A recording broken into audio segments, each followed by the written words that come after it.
أشهد أن لا إله إلا الله وحده لا شريك له وأشهد أن محمدًا عبده ورسوله أما بعد فأعوذ بالله من الشيطان الرجيم بسم الله الرحمن الرحيم.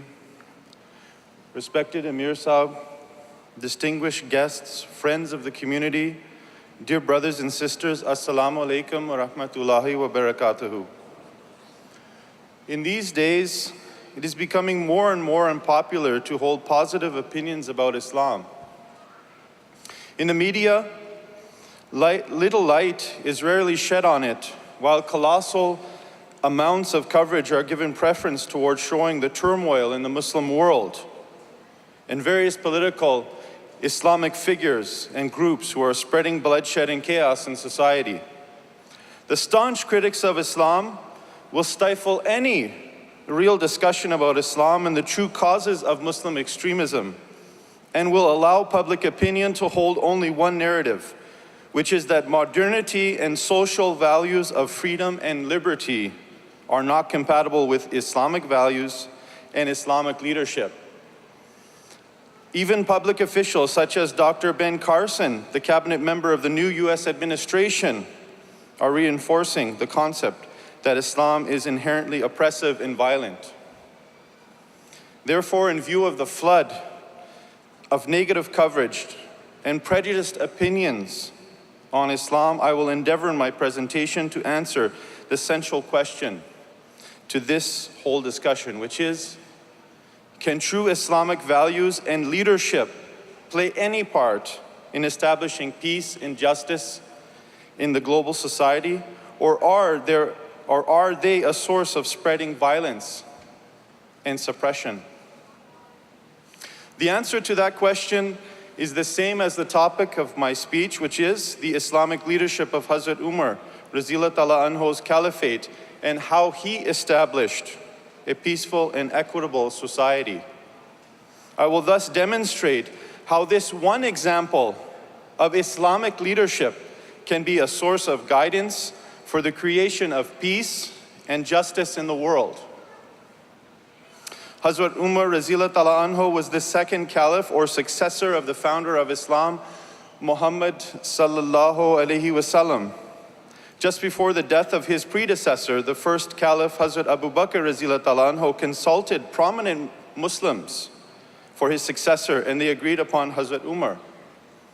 What greater tribute to his character could there be than when Prophet Muhammad sallallahu alaihi wasallam said, "If there would have been any prophet after me, it would have been Umar bin al-Khattab." He was an influential and educated man who loved most truth and honesty.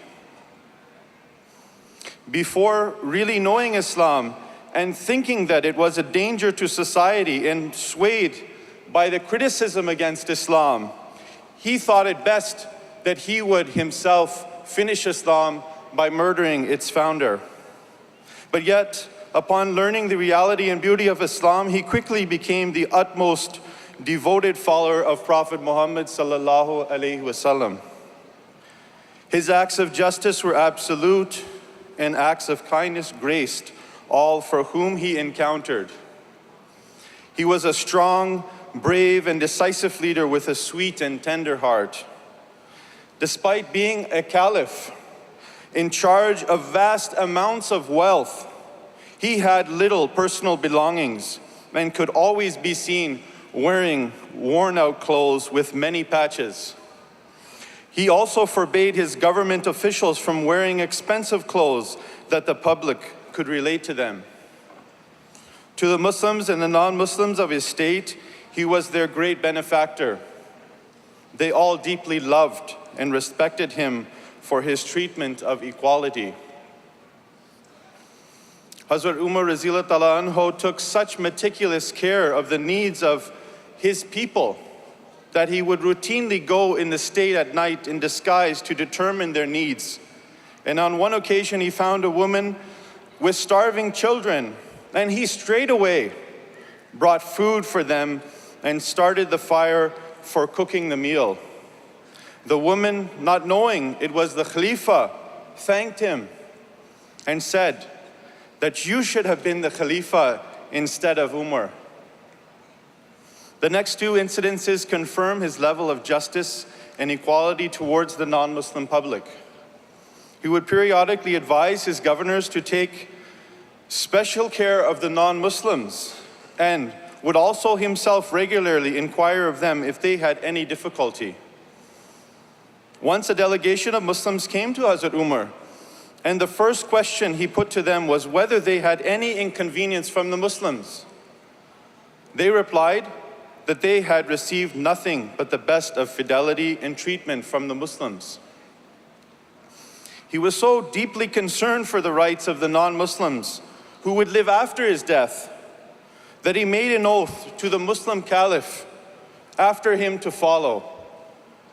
And he said, I advise the Khalifa to follow me, to have a most gentle and compassionate way with the non-Muslim subjects of the Islamic government, to fulfill their pacts, to protect them and to fight their enemies for them, and never to put a burden or responsibility on them which is beyond their capacity. Now, what room is there for a radical political leader, who is a Muslim radical leader today, who can go around suppressing the non-Muslim subjects of his state? There's none at all. The few instances of Hazrat Umar's acts of beneficence and equity demonstrate the cornerstone of the Islamic society. He was emulating the directives of the Holy Quran and the countless acts of benevolence and justice showed to Muslims and non-Muslims alike by his master, Prophet Muhammad sallallahu alaihi wasallam. The Holy Quran gives these directives. Inna Allaha ya'muru bil adli wal ihsani wa ita'i dhil qurba wa yanha 'anil fahsha'i wal munkari wal baghi ya'idhukum la'allakum tadhakkarun. That is, verily Allah enjoins justice and the doing of good to others and giving like kindred, and forbids indecency and manifest evil and wrongful transgression. He admonished you that you may take heed. The basis of an Islamic society is to do justice to all, perform goodness to others as you would do amongst your family. It does not specify that you must perform only these acts of justice and kindness to Muslims alone, but that you should treat all like your family. These are the measures to instill peace and equity in the society and help to prevent the seeds of chaos and transgression from growing. In chapter 5, verses 9 of the Holy Quran, Allah gives the highest form of justice to act upon, which is to show justice even to your adversaries. Holding fast to this principle, during his caliphate, Hazrat Umar radhiyallahu anhu went so far as to declare that if a Muslim defrauds any enemy or breaks any treaty, then he is liable to be executed. Now, these measures were in place to protect the security of the state. If today Muslim or non-Muslim countries in conflicts take care of this golden principle, then it would help ensure conflicts from further escalating.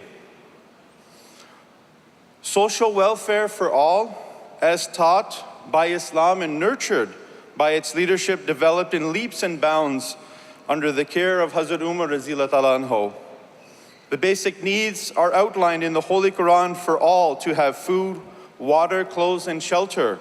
It reads, Inna laka alla tajua fiha wa la ta'ra wa annaka la tadhma'u fiha wa la tadha.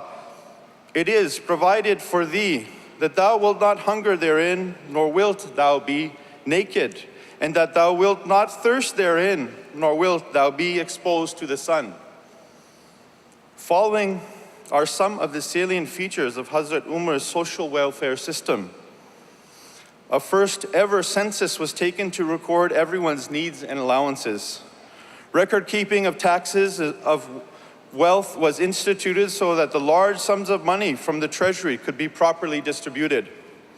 Child benefits were handed out and increased as the child's age increased.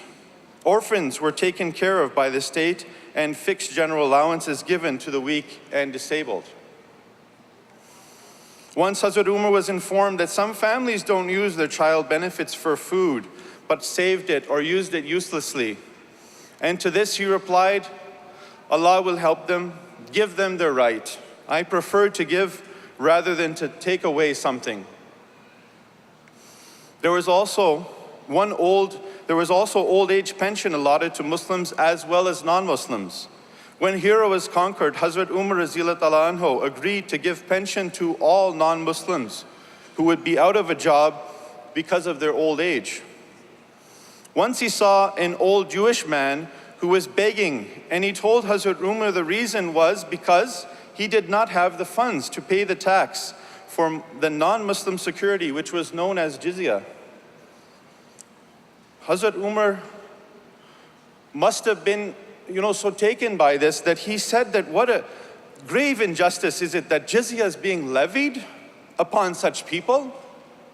We have been ordered, he says, we have been ordered to help the poor, not to burden them with tax. And thereafter, he compassionately gave him pension from the state treasury, and as well, the Jewish man no longer had to pay the jizya. Hazrat Umar never compelled anyone to pay jizya if they didn't have the capacity, and always preferred to lighten the burden of others.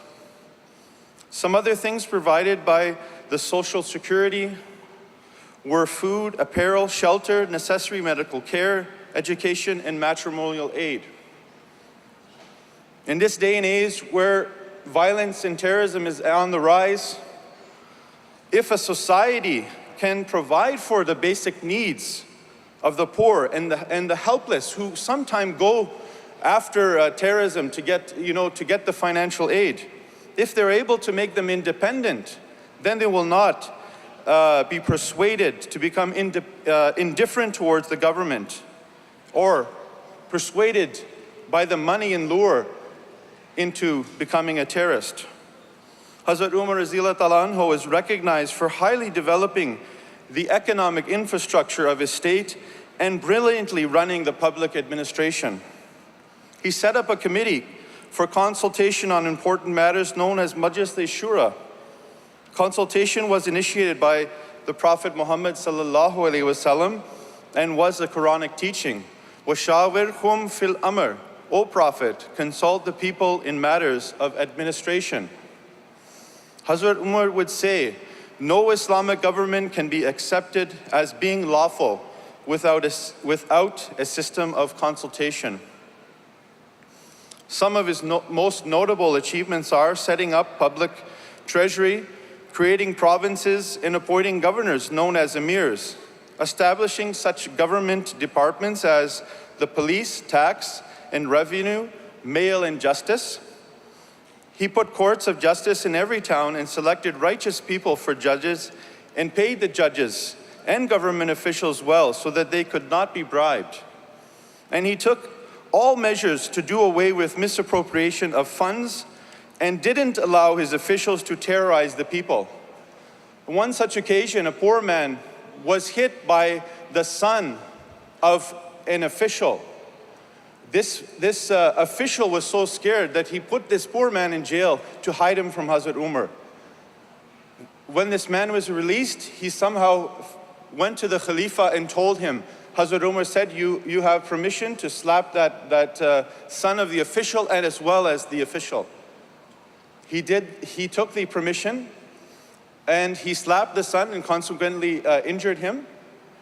But he didn't go so far as to take it to the son's father. But he said, after that, I have found justice and I am fully satisfied. There were also the construction of new cities and development of infrastructure such as building of mosques, schools, roads, and bridges. And along the highways were constructed inns for travelers.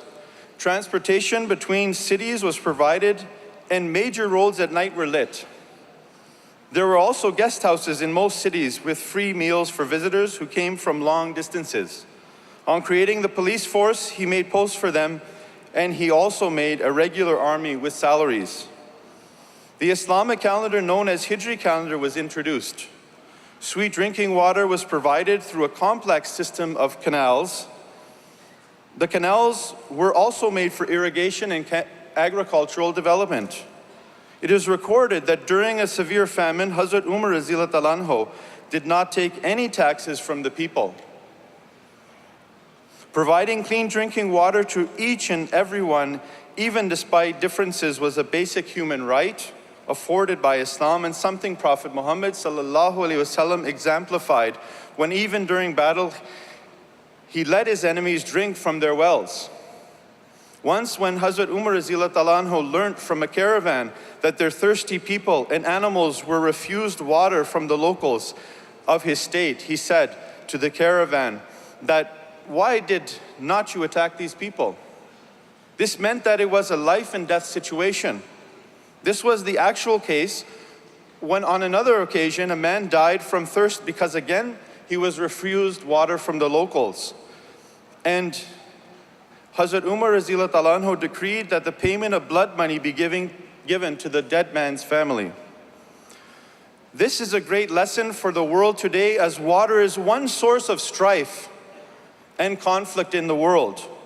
The advanced nations generally provide drinking water to their people, but seek to profit on the ever increasingly limited supply of water in other underdeveloped countries. The greatest values of modern Western societies are freedom of conscience afforded to all citizens, regardless of caste or creed, and as well the Machiavellian ideal that citizens should not be coerced into following the dictates of the state, but should be left to adopt the laws naturally, willingly. Prophet Muhammad sallallahu alaihi wasallam has been unfairly accused of spreading his faith by the sword and forcing people into believing, whereas in reality it was the Muslims who were being mercilessly persecuted and sometimes even killed in order to instill fear in others so that they abandon their new faith. The right for all to have freedom of conscience, to believe as one may like, is enshrined in the Holy Quran, in which verse says, "La ikraha fid din." There should be no compulsion in religion. And the physical security for protection of faith and ideals is guaranteed to all in the Holy Quran, chapter 22, verses 40 to 41. That is, that Allah granted permission to the Muslims to defend themselves through jihad or religious defensive wars in order to protect the religious rights and places of worship for all who were being persecuted. When Prophet Muhammad sallallahu alaihi wasallam formed his state in Medina, he granted the same protections and religious freedom to Jews and others as was given to Muslims. During Hazrat Umar's caliphate, the defensive religious wars were being fought against the Roman and Persian empires. When his armies defeated these empires, they subsequently inherited their vast lands. But Hazrat Umar radhiyallahu anhu, unlike the leaders of the empires of the day, always granted religious freedom and protection of life and equal rights to the new subjects, and he never destroyed their property or their places of worship. Hazrat Khalifatul Masih IV, may Allah have mercy on him, commenting on the occupation of Palestine says, "History stands as a witness that even during the period when the Muslims were at the zenith of their power, the Jews were never maltreated. Muslims twice occupied Palestine. They proclaimed a general amnesty regarding liberty, life, and property, and did not persecute any Jew or Christian. The first occupation of Palestine was during the caliphate of Hazrat Umar radhiyallahu anhu, while Sultan Salahuddin occupied Palestine for the second time. The historians agree that with these two exceptions of Muslim occupation of Palestine, there was never a time when Palestine was occupied by any alien army which did not conduct a massacre. For instance, when Richard the Lion-Hearted who was a British king, occupied a part of Palestine, he carried out a genocide of all Jewish men, women, as well as Muslim. The previous Roman rulers of Palestine in medieval Christianity have much in common with today's ISIS or radical clerics, such as the Saudi Grand Mufti, who called for the destruction of all churches in Arabian Peninsula, or the Pakistani Maulana Maududi, who preached for death of all apostates, which is in complete contradiction to the verse of the Holy Quran, which I just earlier recited, which says there should be no compulsion in religion. Commenting on Maududi's ideas of apostasy, Hazrat Khalifatul Masih IV said, though originating from interpretive errors of early Muslim jurisprudence, are in fact based on medieval Christianity. He also explained that the Orientalists, who are the worst in their criticism of Islam, don't ascribe this dogma to Islam, but only to Christianity. The Roman empires of Constantine persecuted the Jews, stripped them of their rights, and burnt their synagogues and towns, and barred Jews from relocating back to Palestine from foreign lands. But Hazrat Umar Radhiyallahu Ta'ala Anhu changed all that, granting Jews and Christians alike religious freedoms, rights, and security.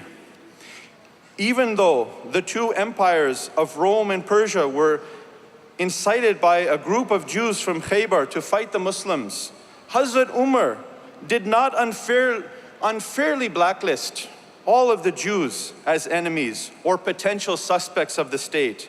In fact,